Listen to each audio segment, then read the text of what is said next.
नमस्कार प्यारे बच्चों, स्वागत है आपका अपने YouTube चैनल पर। तो साथियों, कल हम पूरा टॉपिक पढ़ चुके थे। कौन सा? राजस्थान की स्थिति, अवस्थिति, विस्तार।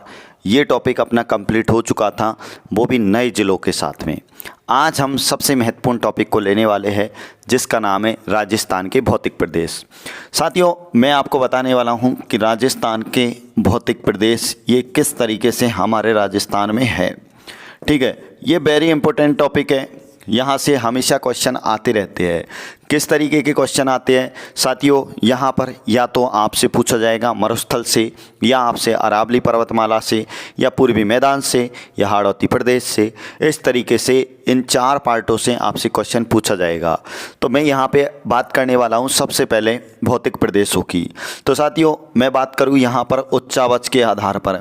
उच्चावच किसे कहते हैं? ऊंचे नीचे भाग को। उच्चावच के आधार पर हमारे राजस्थान के चार भौतिक प्रदेश है। बोले कितने भौतिक प्रदेश है? चार भौतिक प्रदेश है। वो चार भौतिक प्रदेश मैं आपको नक्शे के माध्यम से बताना चाहूँगा।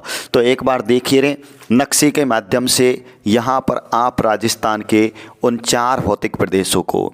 साथियों, यहाँ पे जैसलमेर है और जैसलमेर से हम उत्तरी राजस्थान की ओर बढ़ रहे हैं। इधर आप आओगे तो यहाँ पर हम दक्षिणी राजस्थान की ओर बढ़ रहे हैं।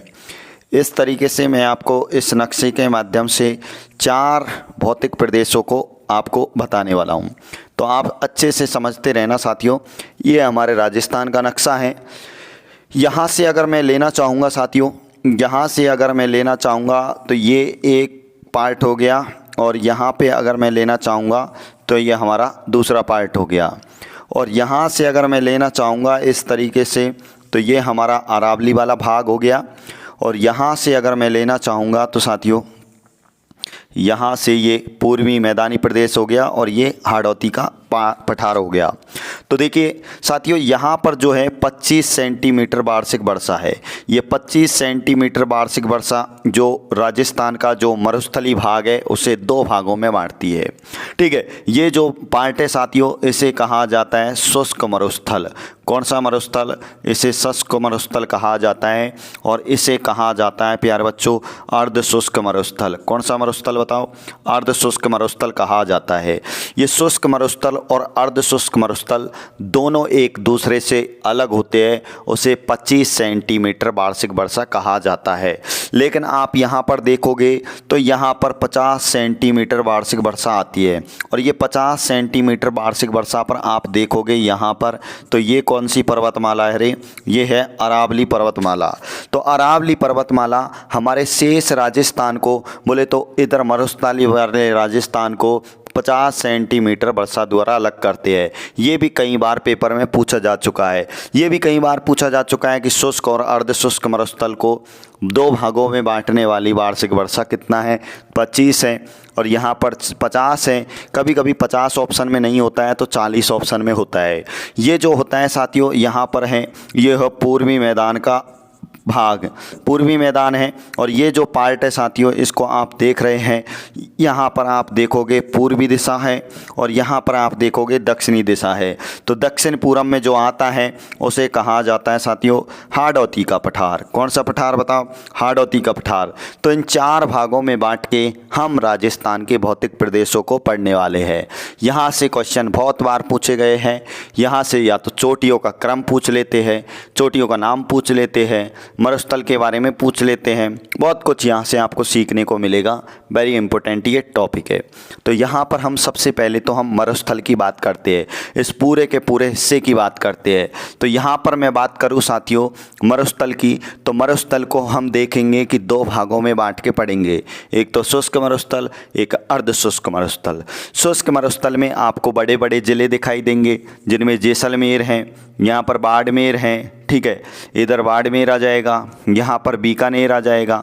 ठीक है, इस तरीके से ये फलौदी ज़िला आ जाएगा। ये कुछ ज़िले हैं जो कि शुष्क मरुस्थल में आएंगे। उसके बाद इधर बालोतरा आ जाएगा, पाली आ जाएगा, नागौर का पार्ट आ जाएगा, यहाँ पर इधर शेखावाटी आ जाएगा, गंगानगर हनुमानगढ़ वाला आ जाएगा, चूरू झुंझुनू वाला पार्ट आ जाएगा, इधर ये आ जाएगा। ठीक है, नागौर में अब तो एक नया ज़िला भी बन गया है, डिडवाना कुचामन। ये भी किस में आ जाएगा? मरुस्थलीय प्रदेश में आ जाएंगे। तो इन प्रदेशों को कहा जाएगा साथियों मरुस्थलीय प्रदेश। ठीक है, बात करते हैं हमारे राजस्थान में मरुस्थल की बात करते हैं तो राजस्थान में लगभग 2/3 भाग पर लगभग 2/3 भाग में मरुस्थल का विस्तार है।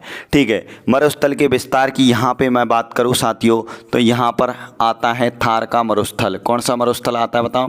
थार का मरुस्थल आता है, जिसे द इंडियन ग्रेट डेजर्ट के नाम से जाना जाता है। इस थार के मरुस्थल में मैं बात करता हूँ तो यहाँ पर कुछ डेजर्ट ब्लॉक आपको देखने को मिलेंगी। राजस्थान में डेजर्ट ब्लॉक की बात करूँ तो पूरे भारत में 142 डेजर्ट ब्लॉक है, जिनमें से राजस्थान में 85 डेजर्ट ब्लॉक है। तो इस तरीके से कुछ डेजर्ट ब्लॉकों की भी बात करेंगे अपन। यहाँ पर आप देखेंगे तो मरुस्थलीय प्रदेश को अपन 2 भागों में बांट के देखेंगे। तो देखते हैं वो 2 भाग कौन कौन से है। इस पार्ट को आप अच्छे से देख लेना, मैप के माध्यम से मैंने समझा दिया है। तो अब हम पहला भौतिक प्रदेश देखने वाले हैं साथियों कम समय में। पहला भौतिक प्रदेश है जिसका नाम आता है साथियों मरुस्थलीय प्रदेश। कौन सा प्रदेश बताओ? मरुस्थलीय प्रदेश है। और मरुस्थलीय प्रदेश को हम 2 भागों में बांट के पढ़ेंगे। 2 भागों में बांट के कैसे पढ़ेंगे? इसको 25 सेंटीमीटर वर्षा रेखा द्वारा 2 भागों में बांट दिया गया है। एक तो आता है भैया शुष्क मरुस्थल, एक तो शुष्क मरुस्थल है, और एक आता है साथियों अर्ध शुष्क मरुस्थल। इस अर्ध शुष्क मरुस्थल को भी 4 भागों में बांट के हम पढ़ेंगे। 4 भाग कौन कौन से हैं? इसमें एक तो हम ऊपर देखेंगे तो इसमें हम देखेंगे शेखावाटी प्रदेश, घग्गर का मैदान। इसमें एक तो हम देखेंगे घग्गर का मैदान, इसको घग्गर बेसिन भी आप कह सकते हो, घग्गर बेसिन भी इसको कह सकते हैं। एक इसमें आएगा शेखावाटी प्रदेश, शेखावाटी के जोहड़ वगैरह हम देखेंगे, शेखावाटी प्रदेश। एक हम देखेंगे भैया लूणी बेसिन। कौन सा बेसिन बताओ? लूणी बेसिन। और लूणी बेसिन के भाग को कहा जाएगा गोडवाड़ प्रदेश। एक यहाँ पर हम देखेंगे साथियों, यहाँ पे हम देखेंगे लूणी बेसिन हो गया। लूणी बेसिन के बाद यहाँ पर पहले हम नागौर उच्च भूमि को ले लेते हैं। कौन सी भूमि बताओ? नागौर उच्च भूमि को ले लेते हैं, ये होगी नागौर उच्च भूमि। और इधर हो जाएगा साथियों लूणी बेसिन। कौन सा बेसिन बताओ? लूणी बेसिन की भी हम चर्चा करने। इसी प्रकार से शुष्क मरुस्थल को 2 भागों में बांटा गया है। एक तरफ तो आता है साथियों बालू का स्तूप युक्त, एक तो आता है भैया बालू का स्तूप युक्त भाग आता है, और एक आता है बालू का स्तूप मुक्त भाग आता है। बालू का स्तूप क्या होता है? बालू का स्तूप, यहाँ पर आप जाओगे मरुस्थल में तो आपको बालू वाली मिट्टी दिखाई देगी। बालू वाली मिट्टी जो होती है मार्च के महीने में उड़ना प्रारंभ हो जाती है, एक स्थान से दूसरे स्थान पर उल्टे कटोरे नुमा आकृति बना लेती है, जिसे स्तूप कहते हैं। स्तूपों का संबंध हालांकि बौद्ध धर्म से है। बौद्ध धर्म के लोग अस्थियों के ऊपर उल्टे कटोरे नुमा आकृति बनाते हैं, उन्हें स्तूप कहते हैं। बालू के द्वारा मरुस्थल में बनाई जाने वाली आकृति को बालू का स्तूप कहते हैं। तो कुछ भाग ऐसा होगा जो बालू का स्तूप युक्त होगा, कुछ ऐसा भाग होगा जो बालू का स्तूप मुक्त होगा। तो यहाँ से आपको पूछा जाएगा कि भैया निम्न में से कौन सा बालू का स्तूप का प्रकार नहीं है। तो साथियों यहाँ पर हम बहुत सारे बालू का स्तूपों के प्रकार देखेंगे। तारा है, पैराबोलिक है, बरखान है, अनुदैर्ध्य है, अनुप्रस्थ है, नेटवर्क है। इस तरीके के बहुत सारे यहाँ पर आपको हम बताने वाले हैं बालू का स्तूपों के प्रकार। तो सबसे पहले तो हम देखते हैं शुष्क मरुस्थल। शुष्क मरुस्थल के बारे में आपको हम बताने वाले हैं, इसके बारे में थोड़ा सा आप समझने का प्रयास करना। ठीक है, शुष्क मरुस्थल की हम चर्चा करने वाले हैं। आओ तो देखो साथियों, शुष्क मरुस्थल की अगर मैं बात करूं, सबसे पहले हम यहाँ पे देखने वाले हैं शुष्क मरुस्थल। ठीक है, शुष्क मरुस्थल की अपन चर्चा करने वाले हैं। शुष्क मरुस्थल, ठीक है साथियों, 2007 की बात है। 2007 में इसरो के द्वारा सर्वे किया गया था। इसरो के द्वारा किए गए सर्वे के अनुसार राजस्थान का 67% भाग मरुस्थल की चपेट में आ चुका है। किसकी चपेट में आ गया भैया? मरुस्थल की चपेट में आ गया है। तो आपके बात समझ में आ जानी चाहिए कि भैया हमारे राजस्थान में मरुस्थल का हो रहा है प्रसार, जिसे रेगिस्तान राजस्थान का मार्च कहा जाता है।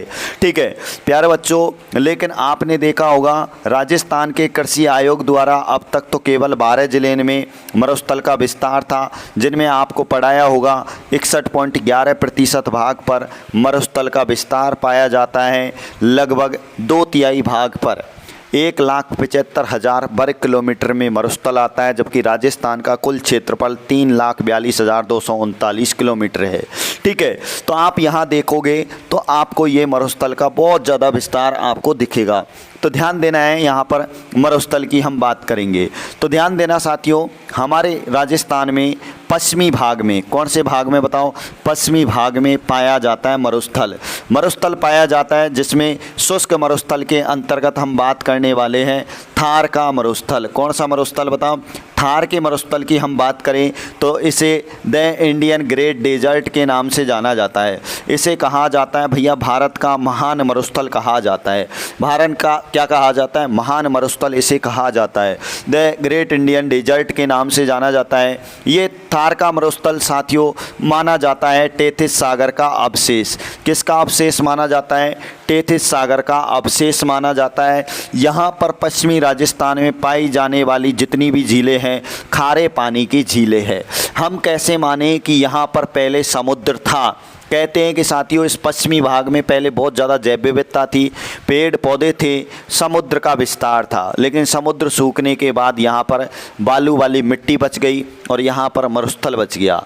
तो ऐसी स्थिति में आज भी यहाँ पर नमकीन नमक वाली झीलें पाई जाती है खारे पानी की, जिन्हें टेथिस सागर का अवशेष माना जाता है। साथियों हमें यहाँ पर कुछ प्रमाण मिलते हैं जैसलमेर के आकलगाव में। जैसलमेर के आकलगाव में प्राचीन 18 करोड़ वर्ष प्राचीन लकड़ियों के प्रमाण मिले थे।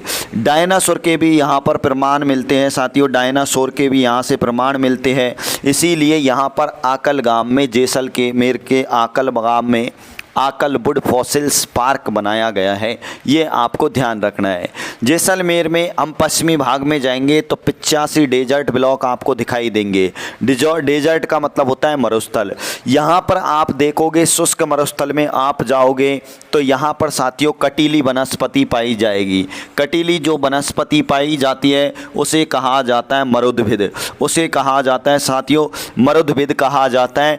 RAS में पूछ लिया, जिसे इंग्लिश में बोलते जीरोफाइट्स। क्या बोलते बताओ, इंग्लिश में जीरोफाइट्स प्रकार की यहाँ पर वनस्पति पाई जाती है। लेकिन राजस्थान का एक ऐसा भी गांव है भैया समगांव जैसलमेर में, जहाँ पर किसी भी प्रकार की वनस्पति नहीं पाई जाती है। तो राजस्थान का एकमात्र वनस्पति रहित गांव कौन सा है, समगांव जैसलमेर है। साथियों आप जाओगे तो यहाँ पर ज़्यादातर खारे पानी का जो है विस्तार पाया जाता है, खारा पानी मिलता है यहाँ पर। लेकिन एक जैसलमेर में चांदर नलकूप है साथियों। कौन सा नलकूप है बताओ, चांदर नलकूप है। इसका जल इतना ठंडा भी है, इतना मीठा है, इसीलिए इसे कह सकते हैं साथियों थार का जो है घड़ा कहते हैं। इसे कहते हैं थार का घड़ा। क्या कहते हैं बताओ, थार का घड़ा कहते हैं। एक साथियों आपको बाड़मेर में एक कुआं मिलेगा जिसका नाम है बाटाडू का कुआं। बाटाडू का जो कुआं है इसे कहते हैं साथियों, इसे जो है ये बाटाडू का कुआं जो है ये मिलेगा साथियों बाड़मेर में। कहाँ मिलेगा बताओ, बाड़मेर में मिलेगा। इसे बाटाडू का कुआं जो है ये बहुत बड़ा कुआं है, पहले का कुआं है साथियों, पहले का कुआं है ये बाटाडू का कुआं। तो फेमस कुआं है, इसे जो है मरुस्थल में स्थित सुंदर जो है कुआं कहा जाता है। इसकी जो है बनावट बहुत गजब की है और बहुत चौड़ा इसका जो है पाट है, बहुत चौड़ाई में फैला हुआ है। तो हम अगर बात करें तो इसे मरुस्थल का जल महल कहते हैं। ठीक है, यहाँ पे जल का ये एक कुआं है महलनुमा जैसा, ऐसा लगता है जैसे महल बना हुआ है। तो थार का घड़ा आपसे पूछा जाए, चांदर नलकूप को कहा जाता है ठंडे पानी के कारण। ठीक है, एक बड़ा कुआं भी है बाटाडू का। यहाँ पर आप जैसलमेर में जाओगे तो साथियों मरुस्थल है। यहाँ पर एक प्रकार की खेती की जाती थी पहले जिसका नाम है खडीन, जिसका नाम है खडीन। ये प्राचीन खेती का प्रकार है साथियों जो कि पाली बाल ब्राह्मणों के द्वारा की जाती थी। कहाँ पर की जाती है, जैसलमेर में। यहाँ पर इसी मरुस्थल में एक जहरीला विषैला सांप पाया जाता है जिसे कहा जाता है साथियों साथियों पीवना, जिसे क्या कहा जाता है, याद रखना है भैया रे, पीवना कहा जाता है। क्या कहा जाता है, पीवना कहा जाता है। आप जैसलमेर में जाओगे तो आपको जो है साथियों भूगर्भिक एक जलपट्टी पाई जाएगी, ठीक है, एक भूगर्भिक जलपट्टी पाई जाती है। भूगर्भिक एक जलपट्टी पाई जाती है। क्या पाई जाती है, भूगर्भिक जलपट्टी पाई जाती है, जलपट्टी।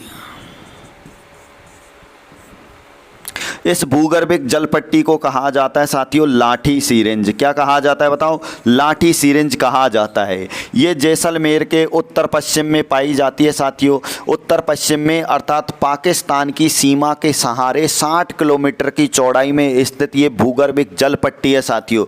भूगर्भ में जल का विस्तार है, जहाँ पर आप देखोगे तो एक भूगर्भिक जलपट्टी में एक घास पाई जाती है जिसका नाम है सेबन। लाठी सीरेंज, लाठी सीरेंज आपसे पूछे तो आपको बता देना है भूगर्भीय जलपट्टी है।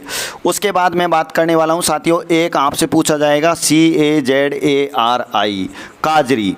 ठीक है, काजरी क्या है, central arid zone and research और इंस्टीट्यूट, अर्थात इसका मुख्यालय कहाँ है साथियों, इसका मुख्यालय भैया जोधपुर में। इसकी स्थापना कब हुई, इसकी स्थापना 1959 में हुई। एक आता है साथियों आफरी, AFARI, आफरी। आफरी का मुख्यालय भी कहाँ है बताओ, जोधपुर में है। इसका स्थापना हुई 1985। आफरी का मतलब क्या है, arid forest and research institute. काजरी का मतलब क्या होता है, central arid zone and research institute, मतलब अपन कह सकते हैं केंद्रीय शुष्क क्षेत्रीय अनुसंधान संस्थान, जिसका मुख्यालय जोधपुर है। आफरी का आप कह सकते हैं शुष्क क्षेत्रीय अनुसंधान, कह सकते हैं शुष्क वन क्षेत्रीय अनुसंधान संस्थान, आप कह सकते हैं आफरी। इनका उद्देश्य क्या है, इनका उद्देश्य मैं बता देता हूं साथियों। काजरी का उद्देश्य होता है मरुस्थल के प्रसार को रोकना, जबकि आफरी का उद्देश्य होता है मरुस्थल में वनस्पति लगाना। फॉरेस्ट का मतलब, एप का मतलब होता है फॉरेस्ट, और फॉरेस्ट का मतलब होता है जंगल या वन, वनस्पति लगाना। तो ये आपको ये भी महत्वपूर्ण बिंदु याद रखने हैं, ठीक है। तो इसके बाद हम जो देखेंगे वो साथियों शुष्क मरुस्थल के अंतर्गत ही आपको देखने को मिलेगा बालू का स्तूप युक्त क्षेत्र और बालू का स्तूप मुक्त क्षेत्र। बालू का स्तूप क्षेत्रों में हम कुछ इस प्रकार से देखेंगे, अनुदैर्ध्य, अनुप्रस्थ, बरखान, आप देखोगे तारा, पैराबोलिक, ठीक है, नेटवर्क, सब्र काफिज, इस तरीके के कुछ बालू का स्तूपों के प्रकार हम देखेंगे, ठीक है। तो कल के वीडियो में हम आपको बालू का स्तूपों के बारे में डिटेल से बताएंगे। साथियों, ये वीडियो आपको अच्छा लगा हो तो लाइक एंड शेयर करें, और आप नए विद्यार्थी हो तो सब्सक्राइब करें। जय हिंद, जय भारत।